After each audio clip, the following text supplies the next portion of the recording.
regroupement K5, consolidation avec écart, X années après la prise de participation. Ce cas peut être considéré comme une suite au cas 4 précédent.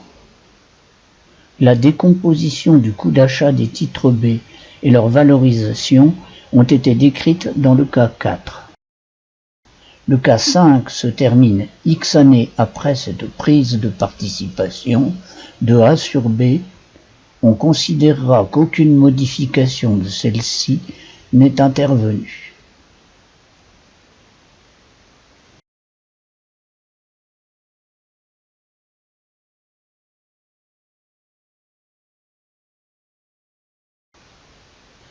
Les données sont les suivantes fin N.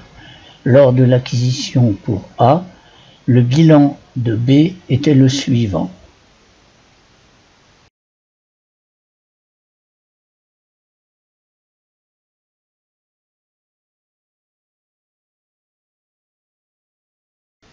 Les bilans de A et de B fin N plus X sont les suivants.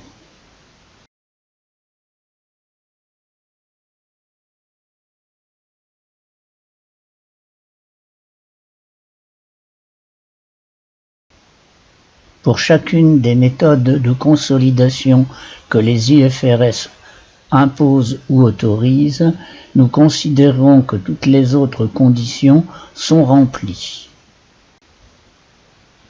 Voyons en premier la consolidation par mise en équivalence, fin N plus X, méthode obligatoire pour les sociétés associées et les coentreprises.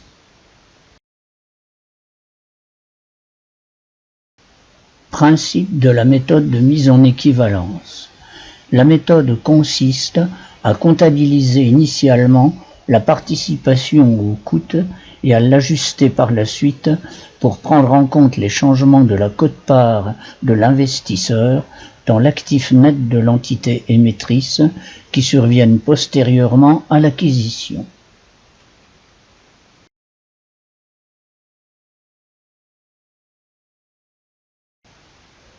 La marche à suivre est la suivante. Partir des comptes de l'acquéreur à la valeur comptable. Éliminer le coût d'acquisition des titres de l'entité consolidée. Ajouter au compte de A sa part dans l'accroissement depuis l'acquisition des réserves et du résultat de B. Inscrire les titres B à leur valeur d'équivalence.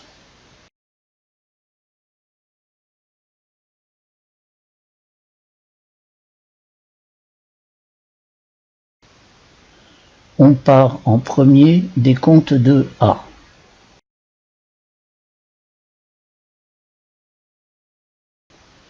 On y annule les titres de participation chez B.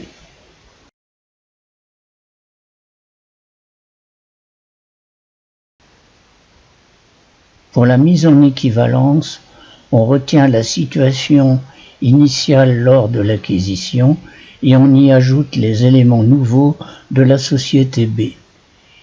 Le capital n'a pas varié. Les réserves ont augmenté de 500. La mise en équivalence prend en compte 80% de ces 500, soit 400. Le résultat nouveau de la société B de 1000 est pris en compte à raison de 80%, soit 800. S'ajoute donc à la situation lors de l'acquisition un montant complémentaire de 1200 qui appartient au groupe A.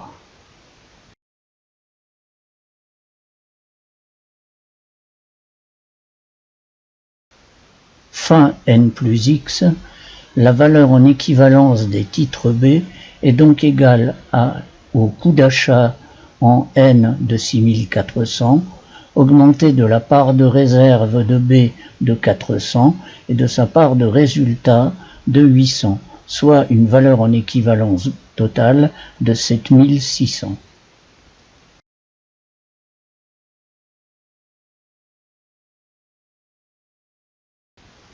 Au compte de A, on ajoute les titres en équivalence pour 7600 à l'actif et au passif 400 dans les réserves et 800 dans le résultat. Il n'y a bien entendu pas d'intérêt minoritaire pour une mise en équivalence.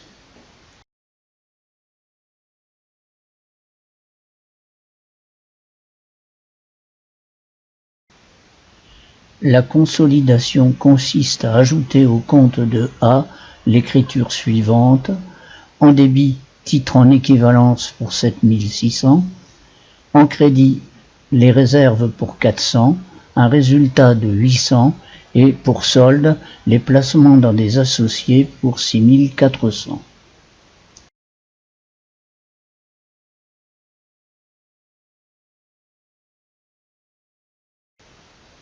Seconde méthode, l'intégration proportionnelle, qui est obligatoire pour les partenariats entreprises communes.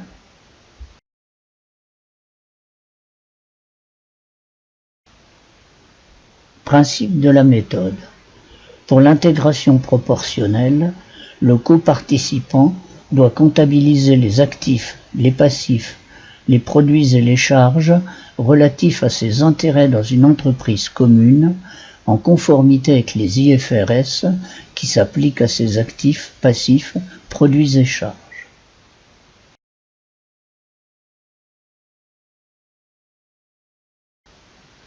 La marche à suivre est la suivante. Partir des comptes de l'acquéreur à la valeur comptable. Éliminer le coût d'acquisition des titres de l'entité consolidée.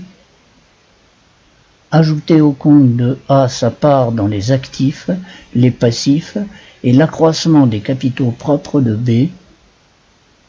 Inscrire à l'actif la part de A dans le goodwill dégagé lors de l'acquisition des titres B.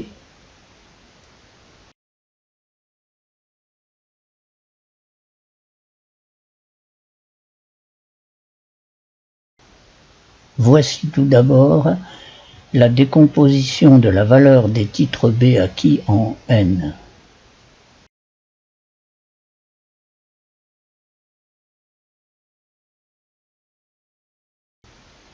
On part des comptes de A, desquels on a éliminé la valeur des titres B.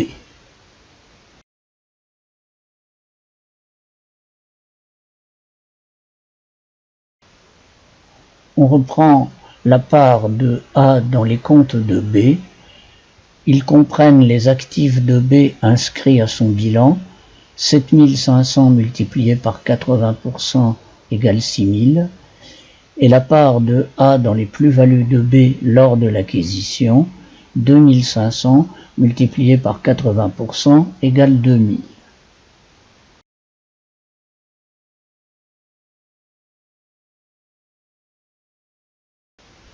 En d'autres termes, on retient les actifs de B acquis en N à leur juste valeur à cette date, soit 5000 plus 2500, soit 7500, à 80% possédés par la société A, soit un montant de 6000. Les actifs de B acquis depuis l'acquisition des titres à leur valeur comptable, cette part d'actifs est de 7500 moins figurant au bilan, moins 5000 correspondant à la valeur comptable lors de l'acquisition. Le montant de 2500 appartient à 80% à la société A et a donc un montant de 2000.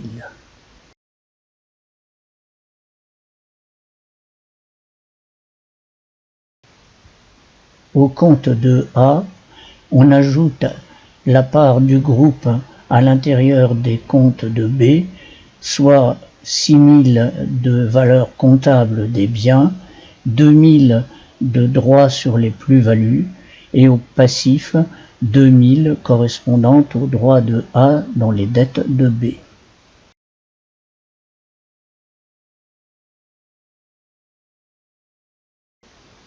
On ajoute ensuite les droits sur les réserves constituées par B depuis l'acquisition, soit 400, et les droits sur son résultat de 800.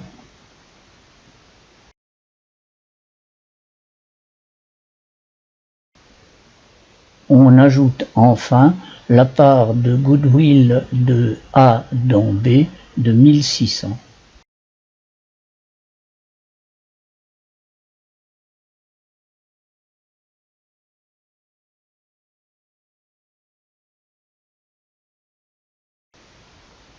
La consolidation consiste à ajouter au compte de A l'écriture suivante.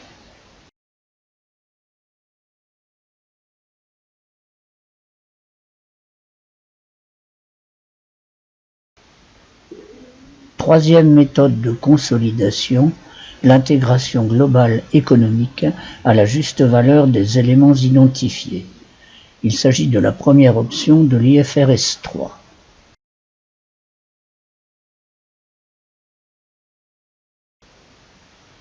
Principe de la méthode. Pour cette intégration globale, les titres au coût d'achat sont éliminés. Les actifs et passifs de la filiale sont repris intégralement à la juste valeur des éléments acquis lors de la prise de contrôle et à la valeur comptable pour les éléments acquis depuis. La part des minoritaires dans ces actifs et passifs et dans les résultats et les réserves depuis la prise de contrôle est inscrite au passif. La part du groupe dans les résultats et réserves depuis la prise de participation est ajoutée aux capitaux propres. Et le goodwill résultant de l'acquisition est inscrit uniquement pour la part revenant au groupe.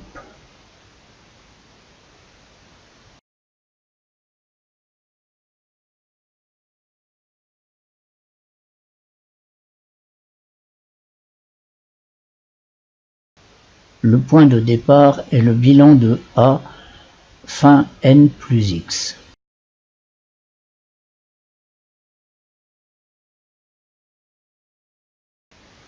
Dans ce bilan, on annule les titres de participation sur la société B.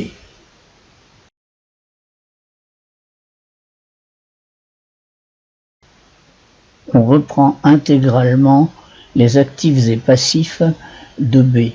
Ils comprennent les actifs de B inscrits à son bilan de 9500 et l'intégralité des plus-values de B lors de l'acquisition de 2500.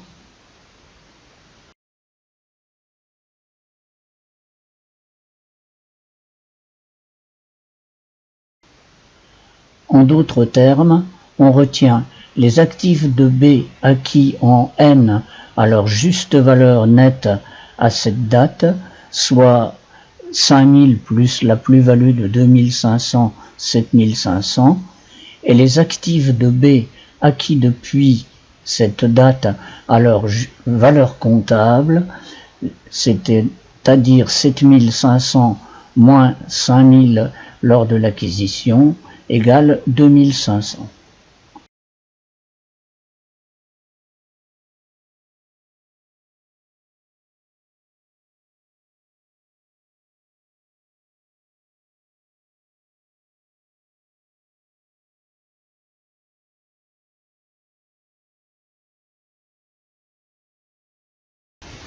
Les droits des minoritaires fin n plus x sont les suivants.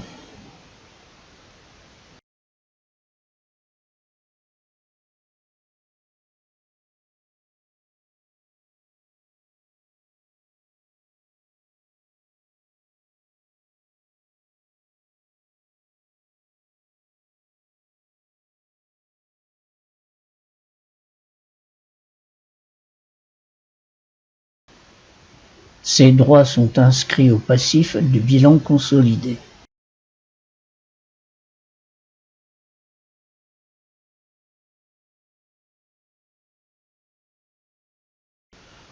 On ajoute aux réserves et aux résultats la part de réserves et de résultats du groupe dans la société B de 400 et de 800.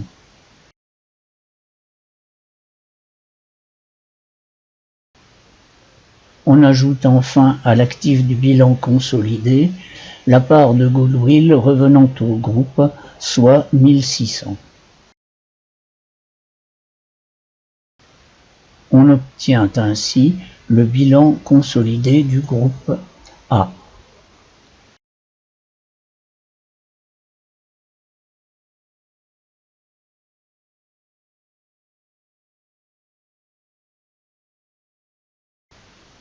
La consolidation consiste à ajouter au compte de A l'écriture suivante.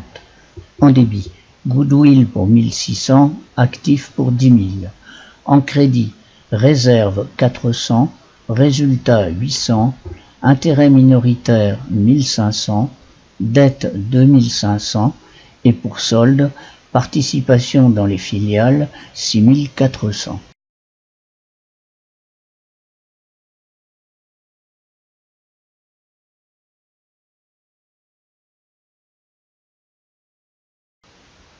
Quatrième méthode de consolidation, l'intégration globale à la juste valeur globale, seconde option prévue par l'IFRS 3.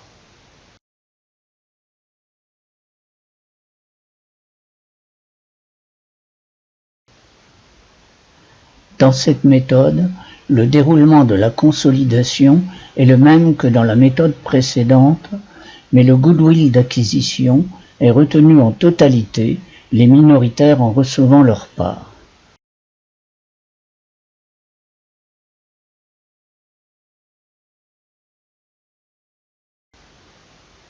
Le tableau suivant analyse les droits des majoritaires et des minoritaires dans les actifs, les dettes, les plus-values et le goodwill de la société B.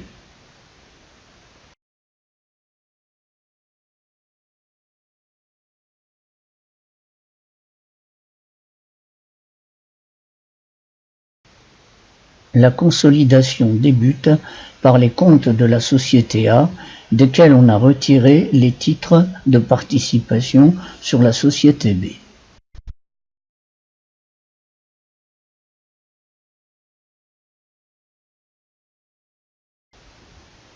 On ajoute ensuite à l'actif les biens de la société B pour 7500 et les plus-values relatives à l'acquisition de 2000 et au passif les dettes de la société B de 2500.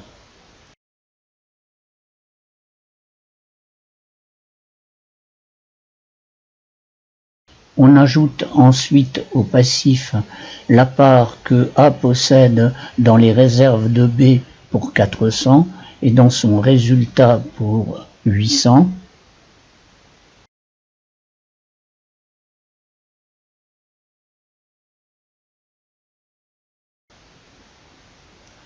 On inscrit en ligne séparée dans le passif les droits des minoritaires pour 1900.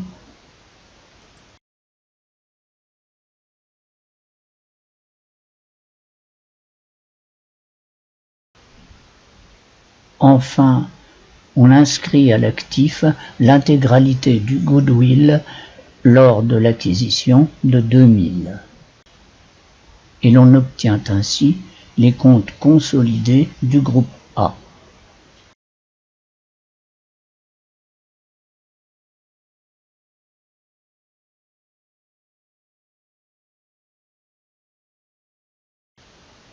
La consolidation consiste à ajouter au compte de A l'écriture suivante.